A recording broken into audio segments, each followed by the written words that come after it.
जानेंगे कि जिसने सृष्टि को सर्जन किया और वही छिप गया, वही छुप गया। सूर्य की तरह दिखाई क्यों नहीं देता सबके हाँ, सामने? तो ये एक बहुत गहरा प्रश्न है जो हमारे वेद क्या बोलता है कि ये अव्यक्त रहते हैं। अच्छा, जो सृष्टि जो है, सृष्टि का जो रचयिता, हाँ, जो पूर्ण चेतन शक्ति है, वो और उनकी जो मूल प्रकृति वो अव्यक्त है। अच्छा, जब संकल्प बढ़ते चला तो सृष्टि व्यक्त में आने लगा। अच्छा, तो मूल सृष्टि जो जैसे ईश्वर अपने आप को जब देखने के लिए अपने अंदर जो गुण था वो गुण को जो प्रकट किया जब, तब वो प्रकृति बनी।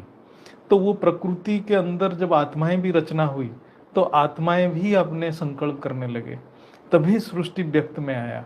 इसीलिए जो मूल ईश्वर है जिसको हम रचयिता कहते हैं वो हर पल अव्यक्त ही रहता है। और वो जब सृष्टि में जैसे सृष्टि में वो तीनों रूप में प्रकट होते हैं समय के साथ, जैसे सृष्टि को संचालन करना पड़ता है उनको, जैसे सृष्टि का सर्जन किया तो रक्षण करेंगे, रक्षण करने के बाद विसर्जन भी होता है। ये तो हमारे सभी लोअर डायमेंशन में होता है, लेकिन जब हायर डायमेंशन में जाते हैं, जब ज्ञान में है, मल्टीवर्स के ऊपर की जो सृष्टि है वहाँ तो सारे अव्यक्त हैं। मतलब आत्मा भी अव्यक्त है, रचना भी अव्यक्त है, रचयिता भी अव्यक्त है। तो वहाँ डायरेक्ट आत्मा परमात्मा से कनेक्ट होते हैं, लेकिन हमारे जो सृष्टि है वहाँ पर ईश्वर अव्यक्त रहते हैं।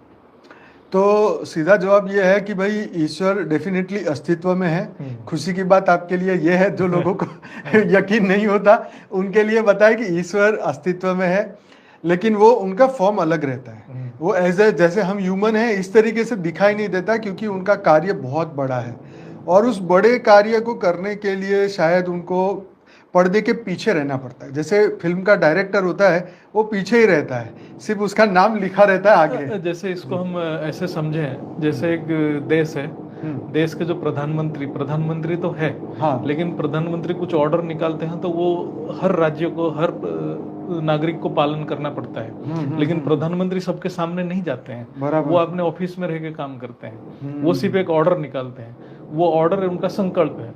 वो संकल्प चारों तरफ एप्लीकेबल होता है, पूरा सृष्टि के चारों ओर वो संकल्प एप्लीकेबल होता है। राइट। तो ये क्या ये लुका छिपी जो है उसका लीलात्मक स्वभाव है? एक्चुअली लुका छपी हम ही जो व्यक्त में है हम मानते हैं, लेकिन वो तो हर वक्त सृष्टि के कल्याण के लिए हर कार्य करते हैं। ज्ञानी की दृष्टि में वो 24 घंटे 24/7 बाय 365 अवेलेबल है। व्हाट्सएप में ऑनलाइन होता है ना, ऐसे ही ऑनलाइन है, बस। और तो चक्कर ये है कि हम भूल जाते हैं। मोबाइल में कनेक्ट होना पड़ेगा आपको टावर पे, जो कनेक्ट नहीं होता उसके लिए उनका स्टेटस देखने के लिए।